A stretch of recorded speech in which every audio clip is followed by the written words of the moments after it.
कल प्रधानमंत्री जी नई वाली लोकसभा में महिला आरक्षण बिल के ऊपर बहस कराएंगे।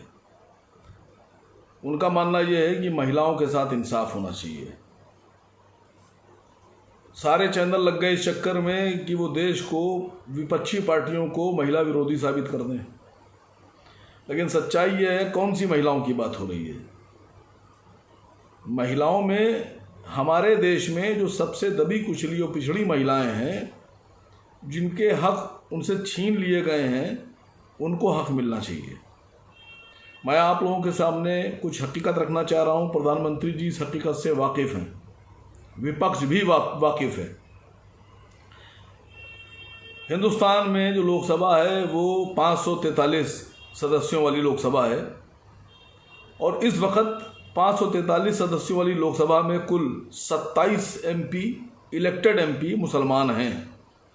इन 27 इलेक्टेड एमपीज में कुल 3 महिला मुस्लिम एमपी हैं जो इलेक्टेड हैं। सबसे बड़ा सवाल ये खड़ा होता है कि अगर आप आरक्षण की बात कर रहे हैं, बिल की बात कर रहे हैं, हक की बात कर रहे हैं, तो मुसलमानों की आबादी 15% है देश में और 543 लोकसभा में अगर मुसलमानों की आबादी के हिसाब से उनको हक दिया जाए तो 98 एमपी जीत कर आना चाहिए, लेकिन नहीं आते। 27 एमपी हैं। हालात ऐसे पैदा कर दिए गए हैं कि मुस्लिम एमपी को टिकट अगर दे भी दिया जाए तो बाकी की जो अदर कास्ट, अदर रिलीजन है, वो मुसलमान कैंडिडेट जो एमपी का है उसको वोट नहीं देते। अब राज्यसभा की बात करते हैं। राज्यसभा में 246 सदस्यों वाली राज्यसभा में जो मुस्लिम महिलाएं हैं वो हैं 2, सिर्फ 2, और टोटल मुस्लिम जो राज्यसभा सदस्य हैं वो कुल 12। होना कितने चाहिए? 15 दूनी 30 और 15 चौको 15 बच्चे 75, मान लीजिए आप, तो 15 दूनी 30, करीब 38 के आसपास हमारे सदस्य होना चाहिए। लेकिन हैं कितने? 12 में भी कितने हैं? 2 मुस्लिम महिलाएं। अब अगर आप हक की बात कर रहे हैं तो महिलाओं के हिसाब से अगर आप आरक्षण लेकर आ रहे हैं तो मेरा प्रधानमंत्री जी से ये मशवरा भी है और ये मांग भी है, और मैं चाहता हूं कि विपक्ष के सभी दल इस मांग पर कल अड़ जाएं। कल इसी पर बहस करें कि प्रधानमंत्री जी, आप 31% महिलाओं की बात कर रहे हैं, 181 महिलाओं को आप कह रहे हैं रिजर्वेशन दिया जाएगा, 181 सीटें मुसलमान महिलाओं के लिए होंगी।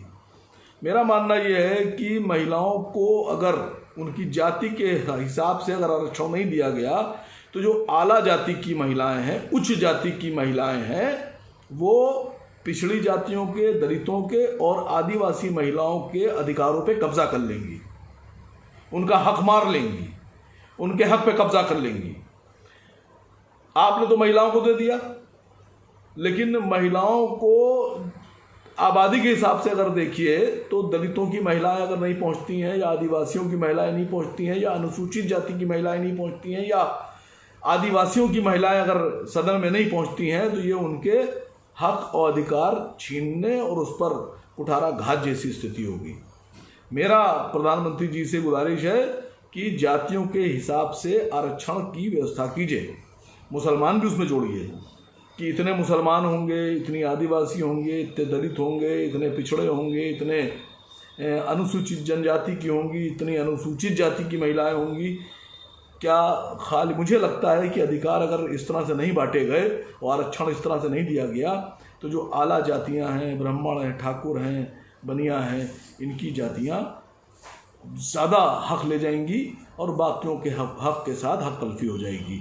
मैं विपक्ष की जो पार्टियां हैं जो लोकसभा में और कल बहस करेंगी, मैं उनसे गुजारिश करता हूं कि मेरे इस मुद्दे पर बहस कीजिए, क्योंकि जब तक के सबको हुकूक बराबर नहीं मिलेंगे तब तक कोई भी बिल, ईमानदारी का बिल।